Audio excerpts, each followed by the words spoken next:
Okay, so as we're getting updated with Domo, I'd like to show you some initial things that you should probably do just to get situated and to start your free instance correctly. First, I'm going to ask you to go to more right here at the top. It looks like a Rubik's Cube icon. We're going to click that and we're going to go to admin. Now, on the left-hand side, you're going to see all these icons right here. I'm going to ask you to click this company setting one. It looks like a building with 6 windows. I'm going to click that. And here, I'm going to ask you to put in your company name. Little things like this will go a long way. So we're going to put in our company name here. I'm going to do test company. Cool. Actually, yeah. And I'm going to say manage logo. And here we can upload a logo.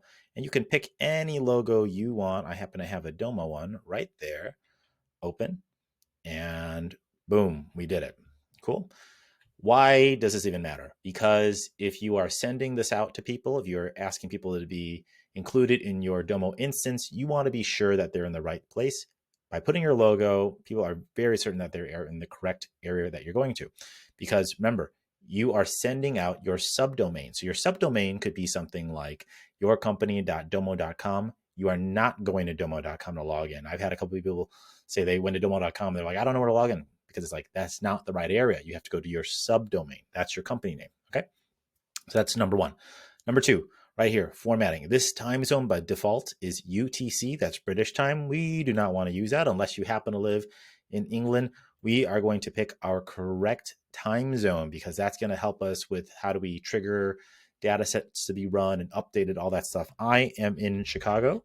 So I am going to put in Chicago. Central time. There we go. Pretty easy. Okay. Another thing that I'm going to ask you to do is all the way in the bottom, we have week dates. By default, you should have week dates like this, 1/15/2001. What this means, if you do any type of chart that breaks your analysis down by weeks, I like it to display like this, where I see Jan 15, 2001. What you want to make sure is that you maybe don't have it set like this, week 1, week 2, week 3. What this is this tells your charts, instead of saying Jan 1, 2023, Jan 8, 2023, this says week 1, week 2. And for me, that's a little bit hard to understand. So just make sure that you have it listed as week dates instead. Okay. Hey, let me show you one security, and we're gonna hit save at the top. Let me show you one security feature in case you want it. We're going to go to this little key right here.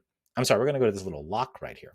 And on this little lock, you can put in a domain. So what this means is hey, only allow people to join my Domo instance if their email address ends with this domain, if it ends with @yourcompany.com, something like that. You don't have to do it, but it's just something as an extra security feature if you want to do it. Okay. All right. There are a lot of other cool things in here that we'll go over, such as brand kit. This is really fun, where you can choose your colors that relate to your logo and your business. We'll do this way later. We have a lot of fun stuff to go over, but I'm just showing you there's so much potential here. Okay. One other thing that we're going to do is let's add people. We're going to go to admin again. And right here, people. How do we add somebody? You just say add new person. Here, you put in their name, their email address, and we have these different roles right here. Social means they only have access to Buzz, that chat tool feature. Cool. Participant means they could do a little bit. They can see and poke around, but they can't really make anything. Editor is where you can really make cards, charts, stuff like that, dashboards. Privilege is you have more access to data sets, to different tools, whatnot. And admin is you can control who's entering, who is able to come on a Domo, who you can take out, subscriptions, all that type of stuff.